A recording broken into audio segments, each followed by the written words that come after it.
Hello friends, स्वागत है आप सभी का सीबीबी का आर्ट्स क्लास में। दोस्तों, आज समाजशास्त्र के एक और इम्पॉर्टेंट चैप्टर को कवर करेंगे। चैप्टर का नाम है भूमंडलीकरण और सामाजिक परिवर्तन।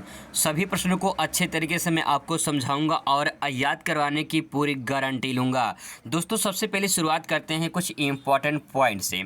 इम्पॉर्टेंट पॉइंट में आपको दो टाइप के सवाल तैयार होंगे। पहला आपका अति लघु सवाल तैयार होगा, दूसरा आपका जो बहुविकल्पीय प्रश्न पूछा जाता है वो भी आपका तैयार हो जाएगा। तो वन लाइनर में जो है आप जो इम्पोर्टेंट पॉइंट है उसको देख लीजिए। सबसे पहले आपसे पूछ सकता है WTO, इसका पूरा नाम है वर्ल्ड ट्रेड ऑर्गेनाइजेशन। इसे हिंदी में कहते हैं विश्व व्यापार संगठन। इसकी स्थापना कब हुई थी, ये आपसे पूछा जा सकता है। तो यहाँ पे ये मिस्टेक हो, गलत लिखा है यहाँ पे। ये है 1995, ठीक है। 1995 में WTO की स्थापना हुई थी। अगर आपसे पूछ ले इसका मुख्यालय कहाँ पे है, तो इसका मुख्यालय है जिनेवा में। और जिनेवा कहाँ पड़ता है? स्विट्जरलैंड में। और स्विट्जरलैंड पड़ता है यूरोप महाद्वीप में, ठीक है। तो अगर आपसे पूछता है कि WTO की स्थापना कब हुई, तो जवाब होगा 1995। और जो है इसका मुख्यालय कहाँ पे है? जिनेवा में है। ये दो टाइप का सवाल यहाँ से बनेगा। आगे देखते हैं अगला प्रश्न। आपसे पूछ सकता है भूमंडलीकरण का क्या आशय है। अति लघु में और बहुविकल्पी में दोनों में पूछा जा सकता है।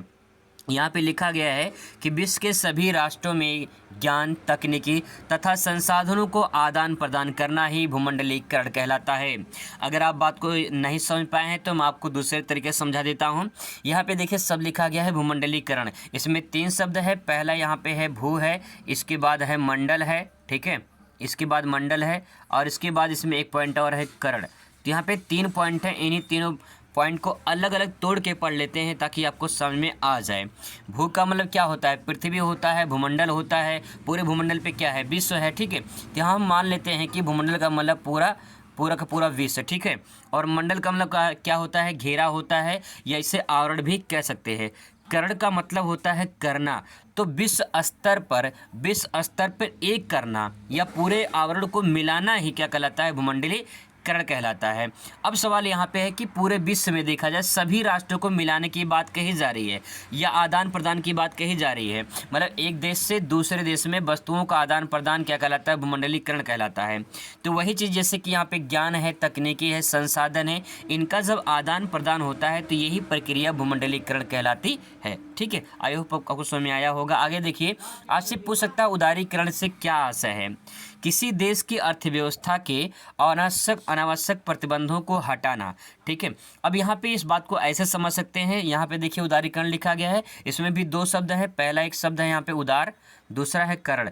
करण का मतलब मैंने आपको बता दी, करण का मतलब होता है करना, ठीक है, उदार करना, ठीक है। उदार का मतलब क्या कर सकते हैं? दया करना या तो छूट करना, छूट देना, ऐसे भी कह सकते हैं। जैसे मान लीजिए कोई देश है, मान लेते हैं भारत को ले लेते हैं, ठीक है। भारत है, इसके बाद जो है मान लेते हैं यहाँ पे जापान है, ठीक है। जापान मान लेते हैं और भारत मान लेते हैं। मान लीजिए भारत का कोई वस्तु जापान में बेचा जाता है और जापान कुछ वस्तु जो है भारत में बेचता है। अब यहाँ पे क्या हो रहा है, देखिए जब जापान की वस्तु भारत में आएगी, ठीक है, तो भारत क्या करेगा? उस पर टैक्स लगाएगा। कुछ टैक्स लगता है, विदेशी सामान जब आता है कुछ टैक्स लगते हैं उस पर, ठीक है, यानी सीमा शुल्क लगता है। तो जो सीमा शुल्क लगेगा, अगर मान लीजिए 10% है, ठीक है, 10% सीमा शुल्क है, मान लेते हैं एग्जाम्पल के तौर पे 10% सीमा शुल्क है। अगर इस 10% को पूरा का पूरा खत्म कर दिया जाए या तो कम कर दे, 10 का 5% कर दे, तो यही प्रक्रिया उदारीकरण कहलाता है। उदारीकरण का मतलब क्या हो जाएगा? दया करना या छूट करना कर सकते हैं जो उसमें मिलती है। तो यहाँ पे वही बात कहा गया है कि संसाधनों में यहाँ पे लिखा गया है कि किसी देश की अर्थव्यवस्था में अनावश्यक जो प्रतिबंध होते हैं उसको हटा दिया जाता है। कुछ और नियम लगाए जाते हैं, कुछ और उसमें नियम होते हैं कि इस देश में जो दूसरे देश में सामान जा रहा है उसमें एक नियम लगा दिया जाता है। तो जो अनावश्यक नियम होते हैं अगर उसको हटा दिया जाए या फिर उसको कम कर दिया जाए तो प्रक्रिया क्या कहलाती है? उदारीकरण कहलाती है, ठीक है। आगे देखते हैं।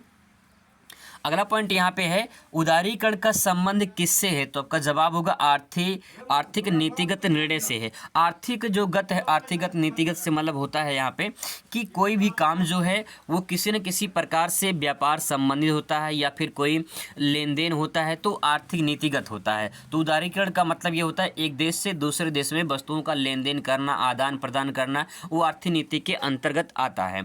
तो उदारीकरण का संबंध किससे हो जाएगा? आर्थिक नीति से हो जाएगा। ठीक है, आगे देखिए, भारत में वाणिज्यिक या व्यावसायिक मोबाइल सेवाएं प्रारंभ कब की गई थी? तो भारत में व्यवसाय के पर्पज से मोबाइल सेवाएं कब प्रारंभ की गई थी? तो 1995 में की गई थी। ठीक है, आगे देखिए, अगला पॉइंट यहाँ पे ले सकते हैं।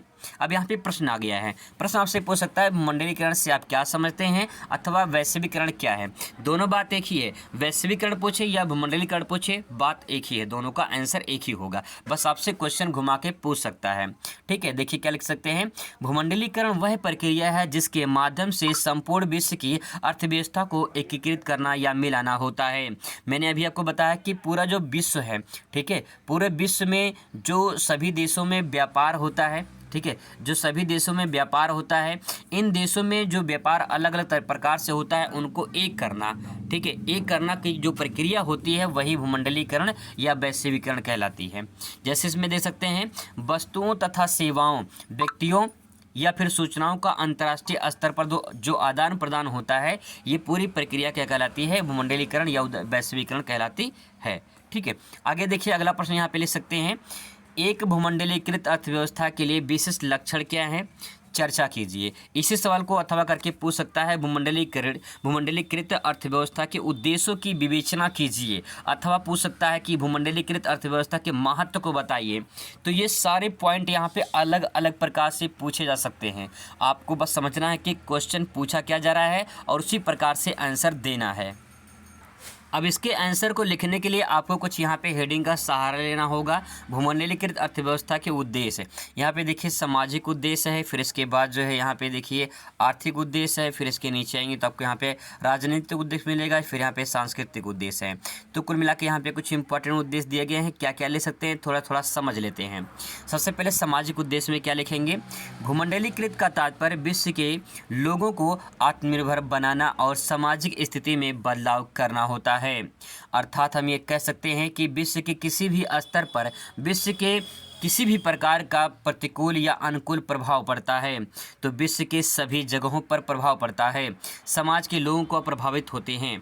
यहाँ पे मतलब दोस्तों ये जो बात यहाँ पे लिखा गया है आप इतना समझ सकते हैं कि भूमंडलीकृत जो अर्थव्यवस्था होता है उसमें क्या होता है, जब हम किसी देश में दूसरे देश में व्यापार करते हैं तो उस देश के लोगों को फ़ायदा होगा कि नहीं होगा, कुछ ना कुछ परिवर्तन हुआ कि नहीं होगा, उनके उद्देश्यों की पूर्ति होगी कि नहीं हुई, बिल्कुल होगी। तो ये वैश्वीकरण है, जो भूमंडलीकरण है, इससे फ़ायदा ये होता है कि उस समाज के लोगों को फ़ायदा मिलता है, उस समाज के लोगों के उद्देश्यों की पूर्ति होती है, उनका जो टारगेट होता है, उनका जो लक्ष्य होता है वो पूरा होता है। तो ये उद्देश्य जो है उनके पूरे हो जाते हैं किसी भी देश के समाज के लोगों का, इस प्रकार से उसमें ले सकते हैं। ठीक है, आगे देखिए इसमें आर्थिक में क्या लिख सकते हैं, भूमंडलीकृत से लोगों को रहन सहन में आर्थिक स्थिति में सामान्य हो जाती है, लोगों की आर्थिक स्थिति सुधर जाती है, यदि प्रतिकूल पड़ेगा तो अधिक स्थिति में कमज़ोर हो सकती है, अगर अनुकूल प्रभाव पड़ेगा तो आर्थिक स्थिति मजबूत होगी। इसलिए आर्थिक स्थिति भी जो आर्थिक स्थिति है ये भूमंडलीकरण की प्रक्रिया में निर्भर करती है। मतलब यह है कि अनुकूल प्रभाव अगर पड़ता है तो कहीं न कहीं उस समाज के लोगों को भी फ़ायदा होता है और उस समाज के लोगों का विकास होता है। तो इस प्रकार से आर्थिक यहाँ पे लिख सकते हैं। आगे राजनीतिक में ले सकते हैं, भूमंडलीकृत में राजनीतिक स्थिति पर भी प्रभाव पड़ता है। यदि हमारे देश में राजनेताओं के संबंध किसी दूसरे देश के राजनेताओं से अच्छी संबंध होती है तो राजनीतिक व्यवस्था पर भी भूमंडलीकृत जो है वो प्रक्रिया बहुत बड़ा योगदान होता है। बहुत सिंपल सी बात यह है कि अगर किसी दूसरे देश में राजनेता आपस में जो संबंध होता है, अगर वो संबंध अच्छे रखते हैं, एक देश दूसरे देश से संबंध अच्छा रखता है तो कहीं कि व्यापार भी अच्छा होगा, और व्यापार भी अच्छा होगा तो समाज के लोगों को भी फायदा होगा। संस्कृति में क्या ले सकते हैं, संस्कृति का भी भूमंडलीकरण पर बहुत महत्वपूर्ण योगदान रहा है, क्योंकि जब तक देश दूसरे देश के व्यापार रहन सहन कुछ भी आदान प्रदान करता है तो हमारी संस्कृति का भी आदान प्रदान होता है।